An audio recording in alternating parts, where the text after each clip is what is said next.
चला तो मैं आप लोगों को टेंस पढ़ा रहा था। इससे पहले मैं एक वीडियो बना चुका हूं, डिस्क्रिप्शन में आपको लिंक मिल जाएगी, अगर नहीं देखी है तो अभी देख लीजिए। तो पिछली वीडियो में हम लोगों ने बात की थी कि टेंस के 3 प्रकार होते हैं, प्रेजेंट, पास्ट एंड फ्यूचर, और इन्हीं 3 प्रकारों को 4-4 भागों में बांटा गया है और टोटल मिलाकर के ये हो गए 4 तिया 12। और इन्हीं 12 भागों को समझाने का मैंने आज वादा किया था, तो जरूर समझाऊंगा। लेकिन उससे पहले मैं आपको बता दूं, अगर ये 12 भाग आपने समझ लिए तो पूरे टेंस समझ लिए, क्योंकि ये सारे टेंस इन्हीं 12 भागों में है दोस्तों। लेकिन ये 12 भाग हमें आसानी से समझ में आए, इसके लिए मैं सुविधा करना चाहता हूं। यानी इनको समझने से पहले एक चीज हम समझ लेते हैं, बहुत ही इंपॉर्टेंट चीज है, इसको समझे बिना हम टेंस नहीं समझ सकते। सब्जेक्ट, ऑब्जेक्ट और वर्ब, ये 3 नाम आपने कहीं ना कहीं, किसी ना किसी, कोई ना कोई जगह पे जरूर सुने होंगे। इन तीनों में सबसे महत्वपूर्ण चीज है वर्ब। वर्ब को हम हिंदी में बोलते हैं क्रिया, या कह लो कोई काम। सब्जेक्ट का मतलब कोई भी व्यक्ति, जैसे मैं, तुम, रमेश, सुरेश, गीता, सीता वगैरह वगैरह। और ऑब्जेक्ट का मतलब कोई चीज, कोई वस्तु। अब ये तीनों मैंने बता दिए, तीनों समझ में आने के लिए हमको एग्जाम्पल लेने पड़ेंगे। पहला एग्जाम्पल मैं लेता हूं, मैं फुटबॉल खेलता हूं। I play football. इसमें आई सब्जेक्ट है, फुटबॉल ऑब्जेक्ट है और प्ले वर्ब है, क्रिया है। अब आपने वर्ब की फर्स्ट, सेकंड और थर्ड फॉर्म का नाम तो सुना ही होगा। यह किस काम आती है समझाता हूं। देखिए, अभी हमारे पास वाक्य है मैं फुटबॉल खेलता हूं, आई प्ले फुटबॉल। इसमें प्ले जो है ये वर्ब है और प्ले वर्ब की फर्स्ट फॉर्म है। अब मान लो इसी की जगह हमारे पास वाक्य होता कि मैं फुटबॉल खेलता था, तो ये फर्स्ट फॉर्म जो है वर्ब की, ये बदल जाती सेकंड फॉर्म में, यानी कि प्ले की जगह प्लेड हो जाता, आई प्लेड फुटबॉल। यहां पे सब्जेक्ट चेंज नहीं हुआ, ऑब्जेक्ट चेंज नहीं हुआ, सिर्फ वर्ब की फॉर्म चेंज हुई। फर्स्ट फॉर्म से वर्ब की सेकंड फॉर्म हो गई, प्ले बन गया प्लेड। तो आई प्लेड फुटबॉल, मैं फुटबॉल खेलता था। तो दोस्तों यहां पे सब्जेक्ट, ऑब्जेक्ट और वर्ब क्लियर है। सब्जेक्ट किसी व्यक्ति को बोलते हैं, ऑब्जेक्ट किसी चीज को बोलते हैं और वर्ब जो वो काम कर रहा है उसे बोलते हैं। अब हम चलते हैं हमारे उन टेंस के 12 भागों पे, जिन्हें समझने से हमें टेंस समझ में आएंगे, और इन सबको मैं एग्जाम्पल दे दे के समझाऊंगा। तो एग्जाम्पल्स को समझने के लिए सब्जेक्ट ऑब्जेक्ट समझना जरूरी था। तो अब शुरू करते हैं इन 12 भागों को समझना। अब यार पहले तो ये इंडेफिनेट वाले समझ लेते हैं, प्रेजेंट इंडेफिनेट, पास्ट इंडेफिनेट और फ्यूचर इंडेफिनेट। तो पहले हम समझते हैं प्रेजेंट इंडेफिनेट। हां, तो अब इसको मैं एग्जाम्पल देकर के समझाऊंगा। 3 टाइप के मैं आपको इसमें एग्जाम्पल्स दूंगा, अफर्मेटिव, नेगेटिव और इंटेरोगेटिव। जिसे हिंदी में बोले तो सकारात्मक, नकारात्मक और प्रश्नवाचक। और उसके बाद कुछ इंपॉर्टेंट रूल्स है वो याद करने हैं, उसके बाद ये भाग कंप्लीट। तो शुरू करते हैं। मैं किताबें पढ़ता हूं, आई रीड बुक्स। यहां पे मैं सब्जेक्ट हूं, किताबें ऑब्जेक्ट है और पढ़ना एक क्रिया है, यानी कि वर्ब है। तो सब्जेक्ट आई, पढ़ने का रीड वर्ब रीड और object books, I read books. चलिए इसी को नेगेटिव में बनाते हैं।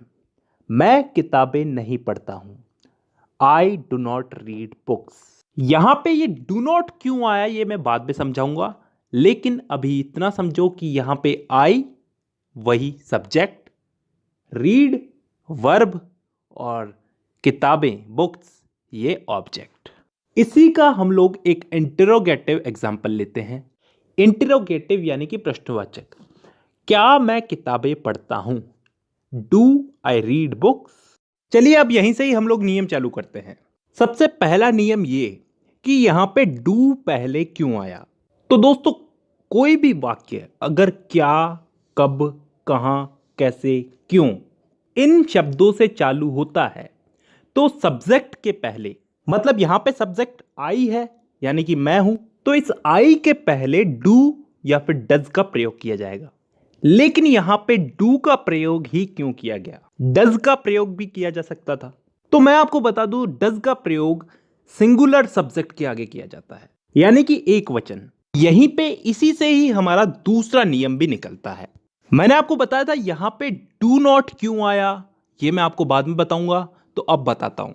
देखिए यहां पे अगर आई की जगह कोई सिंगुलर नाउन होता, ही, शी, इट वगैरह, तो यहां पे डज नॉट का प्रयोग होता। और क्योंकि आई एक प्लूरल नाउन है तो इसके साथ डू नॉट का प्रयोग होगा। अब इस आई रीड बुक्स वाले सिंपल सेंटेंस को क्यों छोड़े, इसके साथ भी एक छोटा सा नियम है। इसमें अगर सिंगुलर नाउन हो, ही, शी, इट वगैरह, तो वर्ब की फर्स्ट फॉर्म के साथ एस या ईएस जुड़ता है। जैसे he goes to college, he reads book. अब इन तीनों के नियम याद हो गए। अब लास्ट दो रूल्स याद करने रह गए। इसमें सिंपल सिंपल से ही है, समझ में आ जाएंगे। देखिए, कभी भी कोई वाक्य हु, WHO, हु से प्रारंभ होता है तो उसके साथ कभी भी डू और डज का प्रयोग नहीं होता। उदाहरण के लिए, who goes to college, college कौन जाता है। एक और उदाहरण लेते हैं, हु मेक्स अ नॉइज, शोर कौन मचाता है। तो यहां पे हमने डू और डज का प्रयोग नहीं किया। अब एक लास्ट नियम और याद कर लो, कभी भी डू और डज वाक्य में कभी भी डू और डज हेल्पिंग वर्ब के रूप में यूज होता है तो मेन वर्ब के साथ एस या ईएस हटा दिया जाता है। भाई मेन वर्ब तो काम करना ही हो गया, खाता हूं, जाता हूं, पहनता हूं, नहाता हूं वगैरह वगैरह, और ये डू और डज तो हेल्पिंग वर्ब है ना, तो इनके लगने पे एस या ईएस हट जाएगा। अब चलते हैं हम पास्ट इंडेफिनेट पे। इस वाले भाग में भी हम लोग वही 3 टाइप के वाक्य लेंगे, सकारात्मक, नकारात्मक और प्रश्नवाचक, और उसके बाद इसमें भी कुछ इंपॉर्टेंट रूल्स, और फिर ये भाग भी कंप्लीट। देखिए, सबसे पहले तो मैं आपको बता दूं, इस टेंस के अंदर कोई काम हो चुका है, बीते हुए समय में समाप्त हो चुका है, खत्म हो चुका है, उस काम को बताएंगे। देखिए दोस्तों, मैं चाहता हूं कि इस वाले टेंस के अंदर आप पहले रूल्स समझ लो, रूल्स के साथ साथ हम एग्जाम्पल लेते लेते समझते जाएंगे। देखिए, इस टेंस का सबसे पहला नियम तो यह है कि यहां पे सकारात्मक वाक्यों में वर्ब की सेकंड फॉर्म लगेगी, सभी प्रकार के वाक्यों में। उदाहरण लेके मैं आपको बताता हूं, तुम हिंदी बोलते थे, यू स्पोक हिंदी। यहां पे सब्जेक्ट है यू यानी कि तुम, ऑब्जेक्ट है हिंदी, और स्पीक को हमने स्पोक में बदल दिया। स्पीक यहां पे वर्ब है ना, बोलना, तो वर्ब को फर्स्ट फॉर्म से सेकंड फॉर्म में बदल दिया, स्पीक बन गया स्पोक। अब यहीं पे ही हम लोग इस वाक्य को नेगेटिव में बदल के देखते हैं। करना कुछ नहीं है, तुम हिंदी बोलते थे को तुम हिंदी नहीं बोलते थे, you did not speak Hindi. अरे यहां पे डिड नॉट जुड़ गया और स्पोक बन गया स्पीक।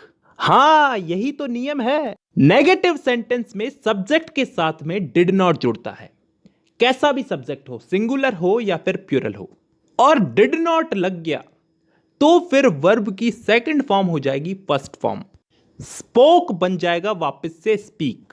देखिए दोस्तों, डिड जहां भी जुड़ेगा वहां पे सेकंड फॉर्म फर्स्ट फॉर्म में बदल जाएगी। अब इसी को ही हम इंट्रोगेटिव में बदल के देखते हैं, यानी कि प्रश्नवाचक में बदल के देखते हैं। तो कैसे बोलेंगे इसको, क्या तुम हिंदी बोलते थे, डिड यू स्पीक हिंदी। तो दोस्तों, अब यहां पे डिड पहले आ चुका है।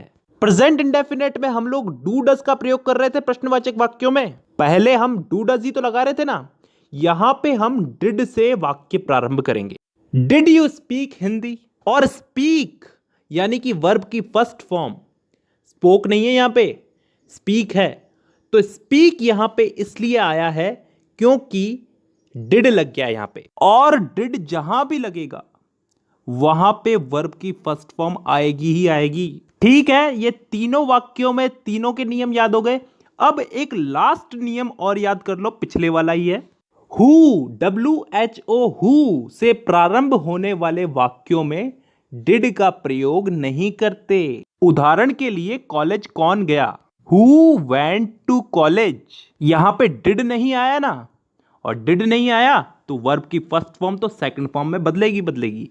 हु वेंट टू कॉलेज, यहां पे वेंट जो है वर्ब की सेकंड फॉर्म है। Go, went, gone, go first form, second form went, और थर्ड फॉर्म गॉन। अब हमारा ये भाग भी कंप्लीट हो गया।